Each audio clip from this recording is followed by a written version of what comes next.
Estamos começando o Zoom Rural e nessa edição nós vamos falar um pouco sobre o crédito de carbono. Nesse último mês, no início de junho, a gente teve algumas datas de comemoração voltadas ao meio ambiente. O Dia Mundial do Meio Ambiente, o Dia Nacional da Educação Ambiental também, se eu não me engano, foi no dia 3 de junho. A gente teve no último programa, a gente falou com o pessoal de um projeto chamado Regenera Mata Atlântica, que é aqui de Friburgo. E hoje a gente está aqui com o nosso colega, estudamos juntos, o Lucas Cesário, que também é agrônomo, que estudou com a gente lá na UFV, e com o Gabriel Violento, que também é agrônomo. E aí a gente vai hoje bater um papo sobre tudo que está sendo discutido a respeito do crédito de carbono. Lucas, obrigada por aceitar o convite e participar aqui com a gente. Eu que agradeço, Camila, essa oportunidade da gente conseguir falar assim, sobre um tema tão relevante e que vem ganhando tanto espaço no nosso agro brasileiro, e de grande importância, visto a quantidade, o impacto das mudanças climáticas que vem assolando não só o nosso país, mas o mundo inteiro. Sim, sim. Essa discussão, como você mesmo falou, agora a gente está sempre ouvindo alguma coisa sobre.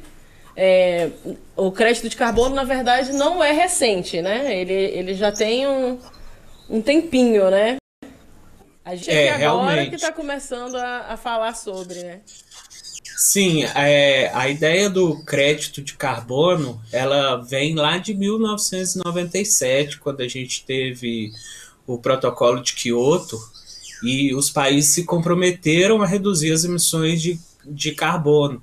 E a partir disso surgiu essa estratégia, o crédito de carbono, que visa, de certo modo, trazer recompensas para quem se empenha, quem faz diferença aí nesse mercado.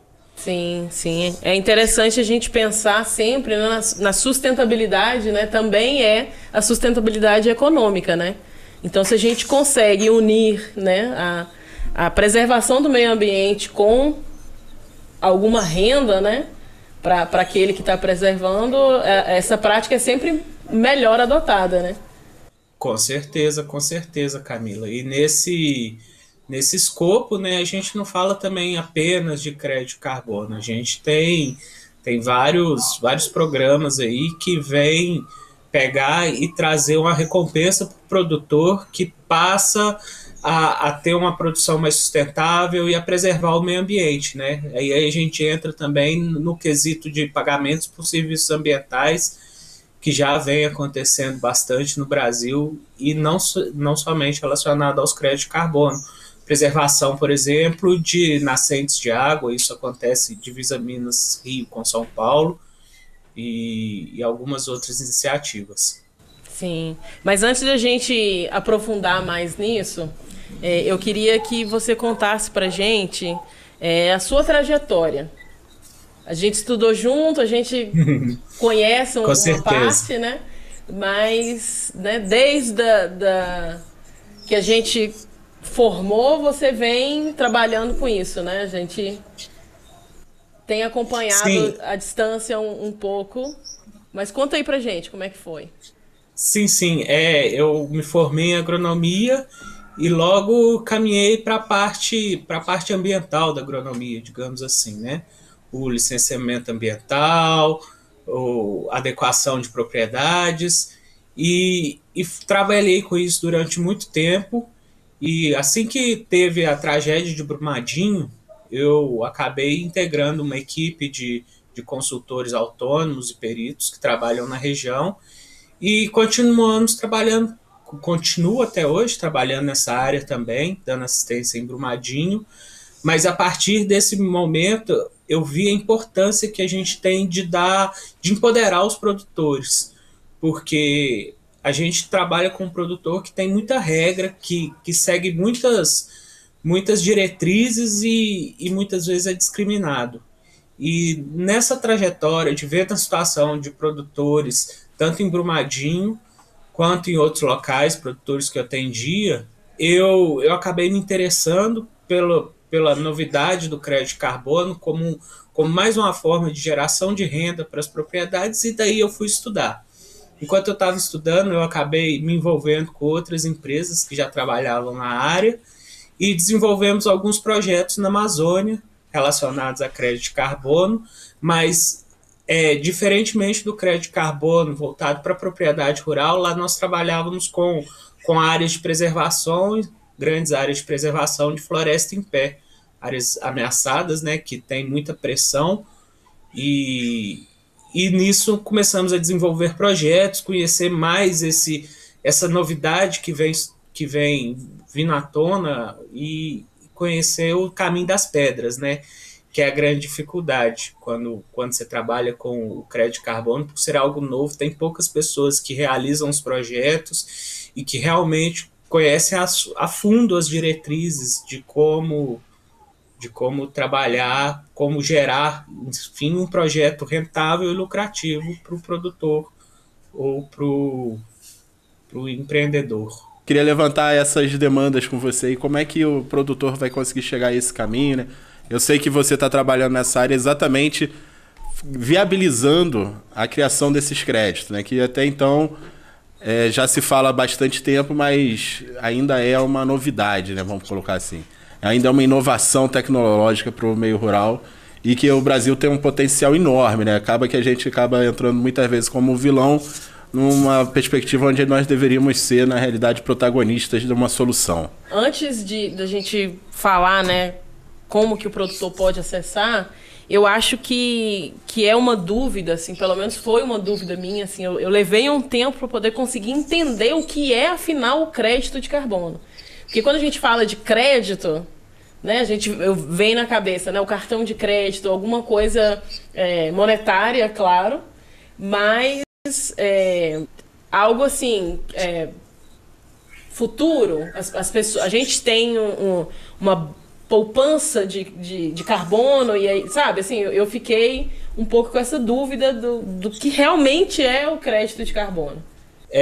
Com certeza, Camila, o conceito de crédito de carbono é um conceito um pouco longínquo, às vezes, para a pessoa entender, porque é algo que começa a ser falado agora. Mas, basicamente, o crédito de carbono são certificados, é um certificado que representa a redução de 1 tonelada de dióxido de carbono ou outros gases causadores de efeito estufa retirados da atmosfera. É uma fonte de medir e compensar o produtor sobre a mitigação a retirada, digamos assim, do gás carbônico da atmosfera, sua imobilização. E basicamente é isso. O crédito de carbono equivale a 1 tonelada, um crédito de carbono equivale a 1 tonelada de CO2 retirado da atmosfera, por meio das técnicas que o produtor vai vir a utilizar para atingir isso. Por exemplo, a gente pensando em uma empresa, né? Sei lá, uma empresa... Tem uma pegada de carbono, né? Ela produz X toneladas de carbono. Então, quando ela muda alguma prática dentro dela que reduz essa emissão, ela gera um crédito de carbono. Não, no caso ela está compensando, né? Ela está compensando o que ela estaria produzindo. A geração é a retirada daquele. Ela não está retirando carbono do ambiente, digamos assim. Ela está compensando, reduzindo suas emissões. Ela está tendo uma compensação. Quem retira normalmente são a floresta, o solo, organismos vivos que estão ali no solo, que vão trabalhar o solo e vão fazer a condensação do carbono. As plantas que no seu crescimento utilizam carbono e vão acabar imobilizando eles estão retirando.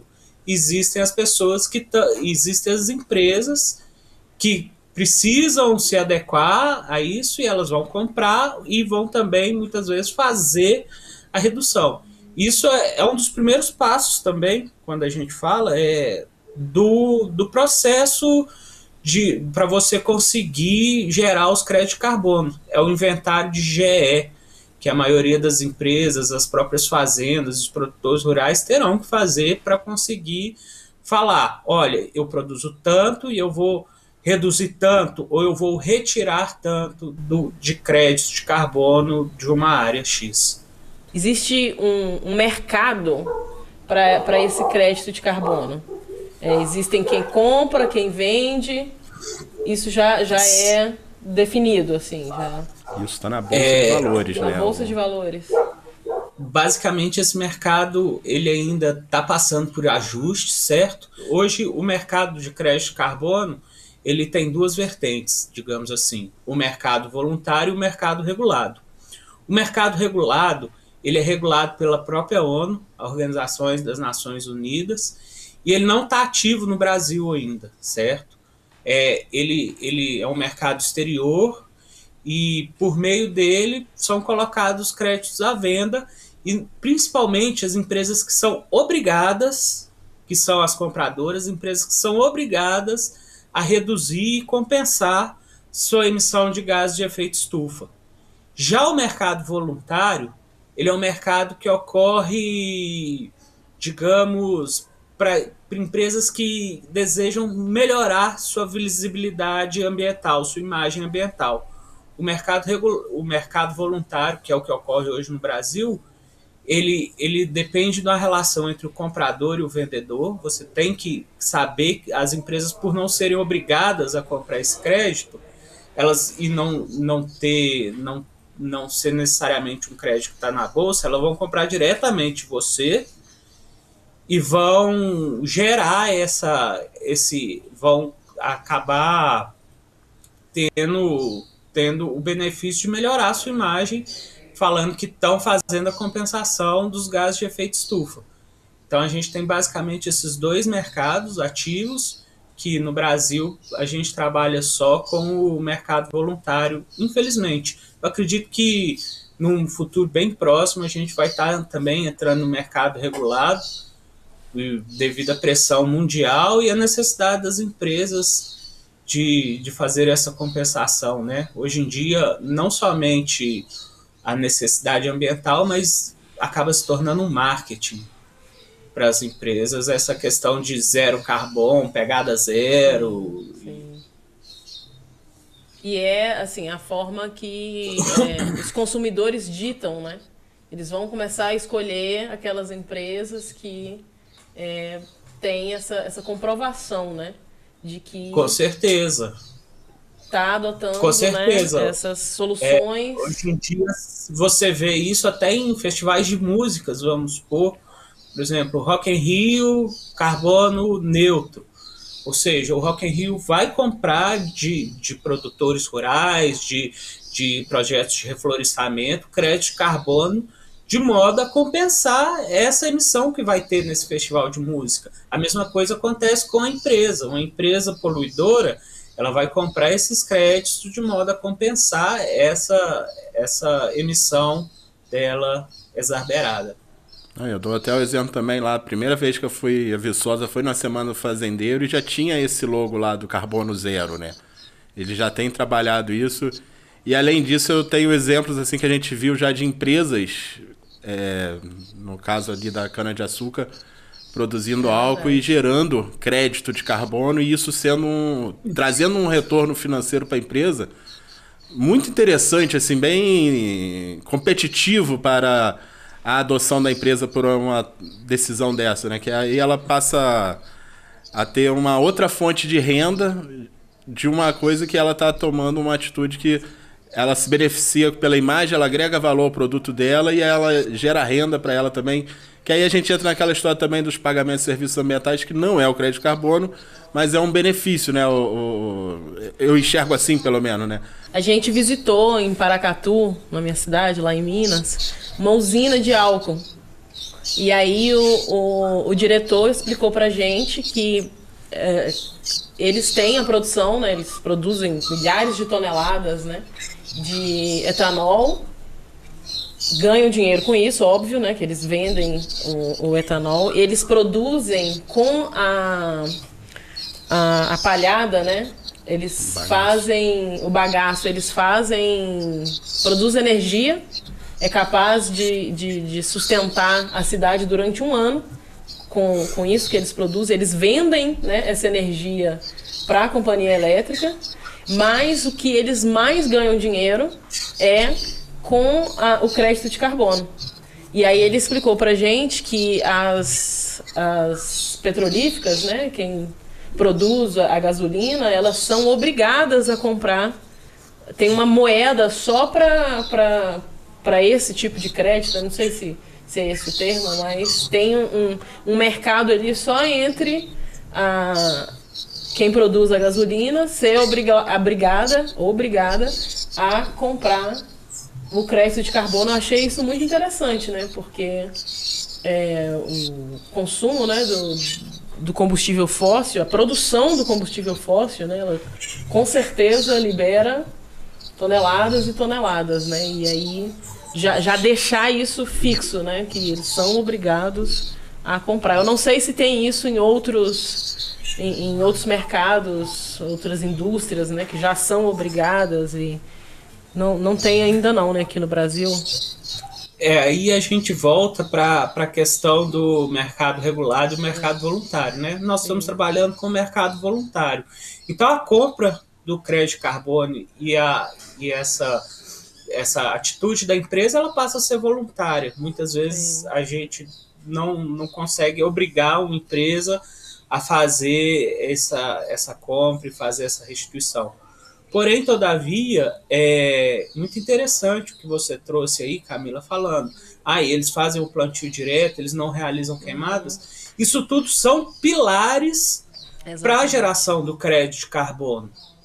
Você não vai ser apenas uma atitude ou uma ação que você vai tomar na sua propriedade que vai gerar esse crédito. Você tem que ter uma série de ações ali em conjunto para você conseguir ter a geração dos créditos, certo?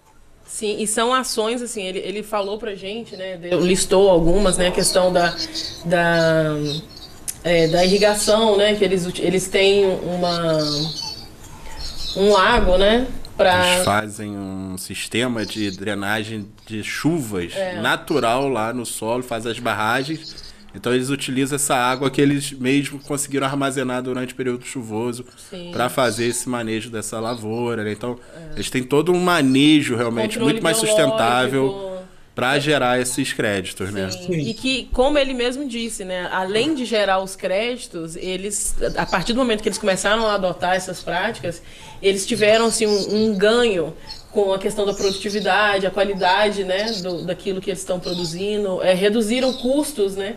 Então ele reduz custo de aplicação e aumenta a produtividade e ainda ganha, né, recebe um valor pelo crédito de carbono que ele está gerando, né?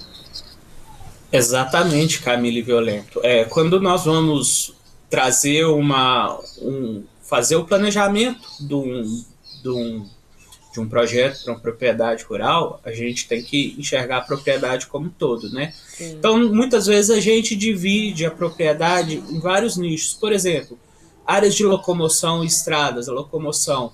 O uso de biodiesel, em vez do diesel comum, é algo que pode vir a gerar carbono. O modo como você transita as máquinas é gerador de créditos. Aí você pega a área úmida da sua fazenda. O modo como você faz o manejo daquela área úmida vai gerar carbono. As áreas de proteção, o manejo integrado nas áreas de proteção vai gerar o crédito de carbono. O modo como você trata a sua produção também é outro gerador de crédito de carbono. Por isso que a gente enxerga a propriedade como um todo, igual você está falando dessa propriedade da cana, e implementa várias ações que vão ser geradoras de crédito, que vão trazer esse benefício para o produtor. Então a gente não pensa só no plantio, né? Muitas vezes a gente vai pensar no modo como é consumida a energia, no modo como você usa a água. Isso tudo faz parte desse tipo de projeto. Realize Realize seu projeto de vida no Residencial Gardênia, pertinho das mais variadas opções de comércio, serviços e entretenimento, oferecendo muito mais praticidade para o seu dia a dia. Apartamentos de 2 ou 3 quartos com excelente acabamento, prédio com elevador, garagem coberta e salão de festas. Tudo planejado para proporcionar a qualidade de vida que sua família merece. Venha descobrir todas as vantagens de morar no Vila das Flores. Ligue 2522-1329 e agende sua visita. Construção e venda Gemini Engenharia.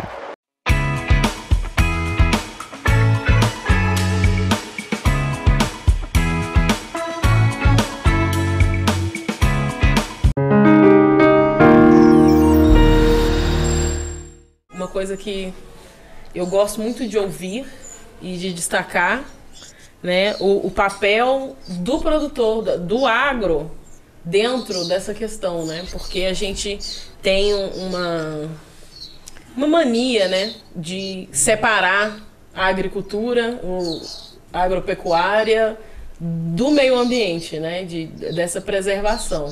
E aí a gente tem aqui, né, você falou uma série de práticas assim que o produtor adota para poder gerar esse crédito, né? Ou seja, ele está deixando de emitir quando ele muda nessa questão das máquinas, do biodiesel que você disse, ele está deixando de emitir carbono, né? Ele está reduzindo a emissão de carbono.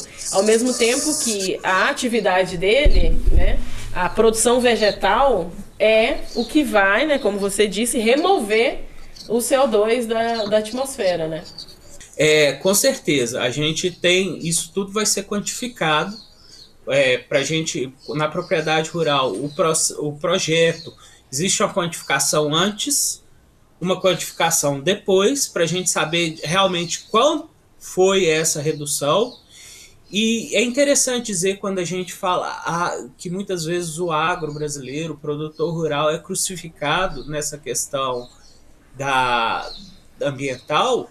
É interessante a gente trazer aqui que há dados, o relatório do Banco Mundial traz o Brasil como maior produtor, com a maior capacidade de produzir crédito de carbono atualmente. Eu defendo muito a bandeira também da agricultura familiar do pequeno, que a gente está dando exemplo aqui de um grande que tem a capacidade e tal, que é o pioneiro, é o cara que está abrindo esse mercado, né? Mas eu defendo que o pequeno produtor também possa acessar essas políticas, esse crédito, gerar isso e ele tenha esse benefício para ele, né? Eu entendo que, por enquanto, é restritivo ainda, a gente precisa exatamente desenvolver melhor esse mercado aí, né? Chegar nesse mercado, talvez, regulamentado mesmo, com diretrizes, porque o voluntariado fica na vontade, realmente, da boa ação, e isso fica muito restrito, realmente, né? Eu imagino que com o evoluir dessa política, né, que isso deve ser uma política, né, deve ser encarado como uma política a nível nacional, né, para a agricultura, né, a gente tem esse potencial de atingir também o pequeno para promover me fugiu o termo aqui, ó, mas para todo mundo ser atingido por isso, né, a gente ser mais incluir mais do que excluir, né, e aí acabar favorecendo tanto o produtor quanto o meio rural, porque eu não consigo, para mim, eu tenho muita dificuldade de fazer essa divisão, né?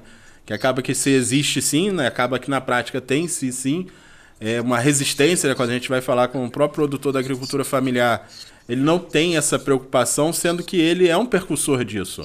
Ele é uma pessoa que está ali na produção da água, no resgate do carbono também, em quantidades menores, ínfimas e tal, mas ele tem sim sua responsabilidade e seu potencial aí para poder estar gerando esse crédito para ele também, que aí a gente entra nessa questão que eu fico batendo os pagamentos de serviços ambientais, que muitas vezes isso traz retorno para o produtor.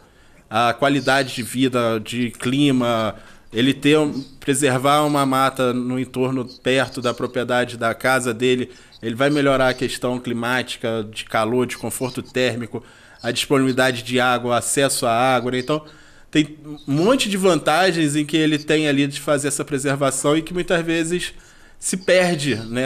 Ele tem uma resistência e Exatamente. Às vezes ele está protagonizando, ele está ali, não diria atrapalhando, mas não valorizando o que ele tem de potencial realmente, né?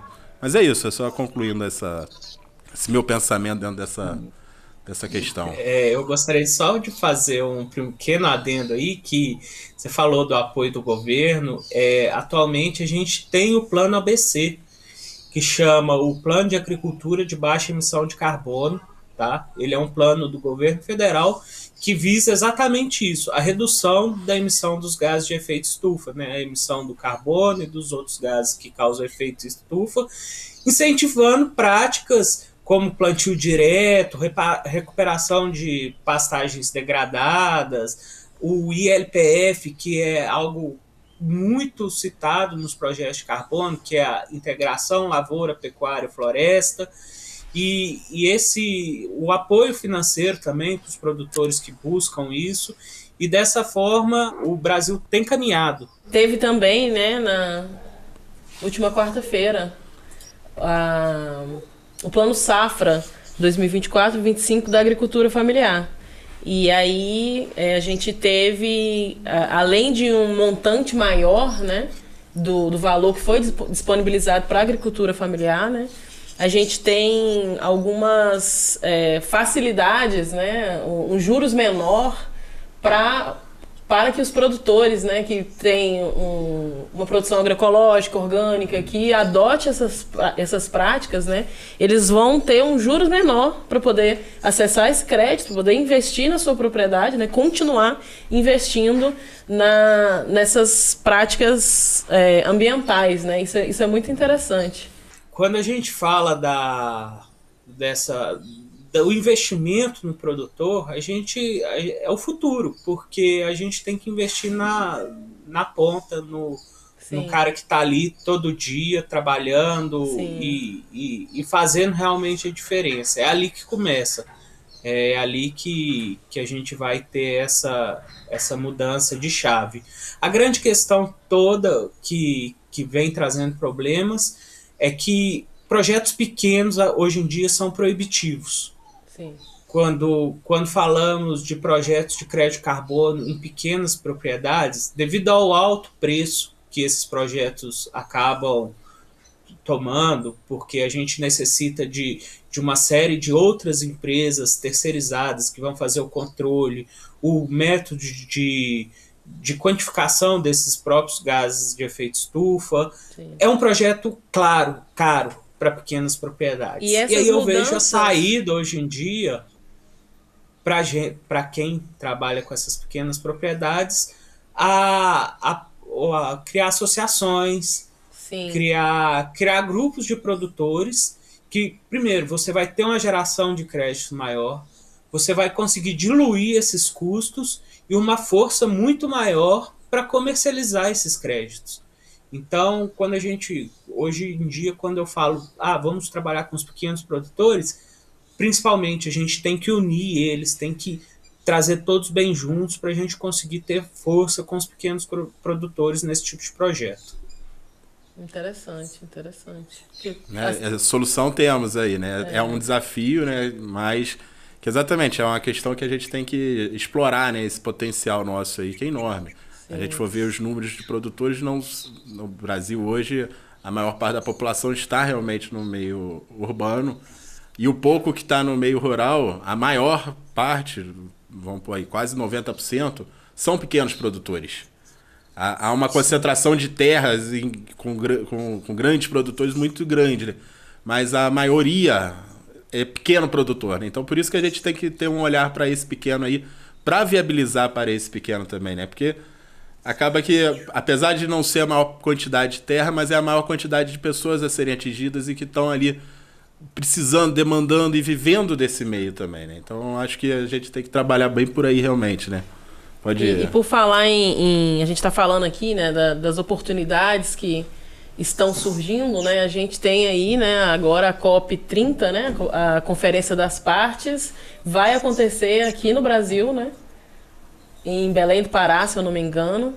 E na COP29 já teve assim, uma movimentação, né, do setor agropecuário, né, de mostrar, né, isso que você falou, né, de como a gente tem essa oportunidade aqui no Brasil, né, de gerar esse crédito. A gente tem uma matriz energética, né, se a gente comparar com a Europa, com os Estados Unidos, né, que tem muito a questão das termoelétricas, né, que a gente tem pouquíssimas aqui no Brasil, né, que produzem energia a partir da queima, né, do carvão. Isso aqui no Brasil a gente já tem, né, as hidrelétricas, a gente tem também a questão do etanol, né, que é um biocombustível que a gente tem uma produção muito grande aqui no Brasil. Hoje em dia a gente já tem, do ponto de vista para o carro, né, o etanol é tão bom quanto a gasolina, né, a gente... Quando eu era criança, a gente sempre ouvia nessa questão o etanol é mais barato, porém estraga o carro. Hoje em dia não tem mais isso, né? Então, o carro não liga de manhã hoje, o carro não ligava de manhã com frio, né? Aqui em Friburgo é bem frio. Aí E hoje em dia não mais, né? Hoje em dia os carros já estão, né? Tem tecnologia para esses combustíveis, né? Inclusive, fontes limpas, né? Renováveis. Eu acompanho muito nessa questão eu sou apaixonada pela cana-de-açúcar e a produção do etanol é uma coisa que me fascina realmente. E eu vi que o pessoal da União dos Produtores da Cana-de-Açúcar disponibilizaram alguns carros para o pessoal que tem viajado, né, para poder discutir essas questões, para se preparar para a COP 2030. A COP 30 já está rodando com carro só no etanol. Eles vão apenas utilizar o etanol para poder mostrar, né, e assim, rodando com o carro, contabilizando a pegada de carbono do carro e provando que é possível rodar só no etanol e isso não tem nenhum malefício pro carro, né? Com certeza, Camila, é muito interessante esse movimento, né? Que quando a gente começa a trabalhar com os combustíveis, digamos, de origem vegetal, a gente, se for pensar na emissão de carbono, né?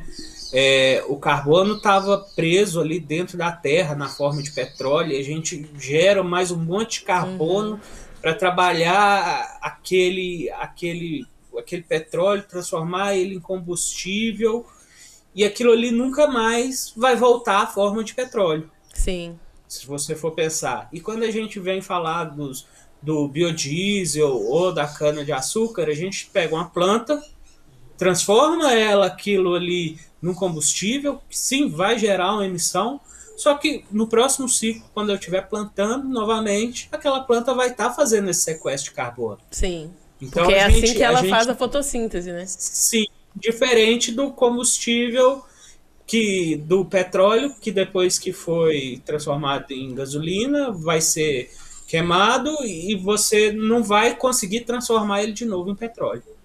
Que é até uma coisa que eu falo muito dessa questão da matriz energética, né? A fonte energética da produção agrícola, ela é não renovável, e esse é um grande problema. A gente gasta muita energia com a oriunda do petróleo para produzir uma quantidade bacana de energia que dá para alimentar o mundo, mas a conta do equilíbrio energético ela não fecha, porque acaba que a gente gasta mais energia do que acaba gerando de energia, né? E pelo menos com os combustíveis de plantas, né, renováveis, essa conta ela fecha no 1 a 1 pelo menos. Ela não tem ela ainda tem um saldo negativo, porque a fonte de produção dessa energia ainda é não renovável, aí a gente vai né? falar dos fertilizantes. Tem, né, o trator ainda é um diesel convencional, o transporte disso ainda é. Exatamente. Ainda existe uma pegada de carbono em cima das energias de origem vegetal ainda. Eu entendo que sim, que ainda tem, não é 0 a 0, mas eu entendo que são muito melhores do que as não renováveis, né? A gente está usando apenas petróleo, que é a grande matriz energética hoje da produção agrícola. Então a gente tem que inovar isso também, né? Eu defendo muito essa inovação aí como uma garantia de a gente melhorar esse equilíbrio energético, porque é muito barato, muito fácil a gente está gastando essa energia vinda do petróleo para gerar essa energia do nosso alimento, mas essa conta não bate, ela não fecha depois, né? A gente fica gerando outros problemas ambientais, realmente, de fato. Sim, a gente muitas vezes fala só da cana, mas se a gente pensar nos biodigestores, por exemplo, que hoje em dia a gente vai produzir o biogás com os restos, com os dejetos dos animais, né? Então, assim, não só na cana a gente consegue mudar essa matriz energética, trazer essa vantagem para a propriedade. Produtores rurais de bovinos também tranquilamente conseguem fazer a geração de energia e essa redução dos gases, da emissão de gases de efeito estufa. Mas, Lucas, eu queria te agradecer por ter aceitado novamente, né? Aceitado o convite, por trazer esse conhecimento, né? Como você mesmo disse, a gente precisa difundir isso, né? Trazer mais profissionais para poder trabalhar com isso, né? Para a gente conseguir explorar todo o potencial que nós aqui no Brasil temos, né? Com certeza, Camila. A gente está com, igual eu já falei, a faca e o queijo na mão, né? Nós temos grandes propriedades, pequenas propriedades, o nosso clima é ótimo, nós como os brasileiros conseguimos, já muitas vezes trabalhamos com soluções que em outros países são consideradas inovadoras, como plantio direto. Sim. Que é algo que sequestra bastante carbono, imobiliza o carbono no solo, melhora a qualidade do solo, e a gente tem que começar a usar essas ferramentas, divulgar e trazer isso próximo do produtor rural, para que ele tenha mais uma fonte de renda dentro da sua propriedade. A gente sempre, quando está trabalhando na assistência técnica, a gente fala com o produtor, olha, você tem que variar, conseguir diversificar a sua produção para você não ficar escravo dos preços do mercado, de problemas que possam vir a acontecer. Eu enxergo o crédito de carbono como uma estratégia a mais, uma fonte de renda a mais dentro de uma propriedade rural que vai retornar financeiramente e ambientalmente para o produtor. Ele pode falar, o retorno financeiro é muito pequeno, mas quando a gente for trabalhar isso aí na questão ambiental, isso aí vai reverberar por muitos anos e trazer uma série de vantagens, tanto para a propriedade em si, quanto para o seu entorno, para as cidades, para o planeta inteiro, digamos assim. Sim. Né, a qualidade de vida, né? De todo mundo melhora com isso. E a gente está falando aqui do produtor, né? Cabe também aos consumidores, sempre, né? Enquanto a gente tem um mercado que é voluntariado, procurar consumir, né? Produtos de empresas que tenham, né? Essa prática, né? Que tenham essa questão da comprem, né, o crédito de carbono, que tem uma produção. A gente tem também, a gente não falou aqui, agora a gente não vai poder falar mais porque o programa está perto do fim, mas a questão do ESG também, né, empresas que divulgam o que fazem, né, que divulgam as suas práticas e como elas melhoram, né, o meio ambiente no geral. Com certeza, Camila. A gente, como consumidor, vocês, os produtores rurais, têm a obrigação não, né? Vão ter a vantagem de poder gerar esses créditos, ter o retorno financeiro e ambiental, e nós, como consumidores, que estamos buscando estamos preocupados com essa questão ambiental, cabe a nós exigir, ou verbalmente, ou por meio de compras, de que as empresas passem a adotar o carbono zero, passem a diminuir suas emissões. Então, a gente, como consumidor, nós somos os principais responsáveis por fazer esse tipo de mudança aí no mercado, mudar essa chave. Eu também acho que é no consumo ali que vai estar a grande engrenagem para fazer isso aí movimentar, né? A preferência por eventos de baixo impacto ou zero, carbono zero, né? Não vai dar para a gente explanar mais, mas exatamente esse exemplo que você deu da agricultura de baixo carbono, né? A gente avançar mais nessa temática, né? Mas só agradecer aqui também o convite de Camila e ao Lucas aí, grande parceiro, amigo da época de graduação e da vida toda. Tamo junto. Obrigada, eu agradeço também. Opa. Pode falar. Eu agradeço demais também essa oportunidade de trazer esse assunto aí tão pertinente para vocês e para todo o público do programa. E quem sabe a gente estende essa conversa mais em alguns momentos. Mas Com qualquer certeza. dúvida e qualquer questionamento, fique à vontade. Bom, obrigada a você que assistiu a gente em casa e a gente fica por aqui.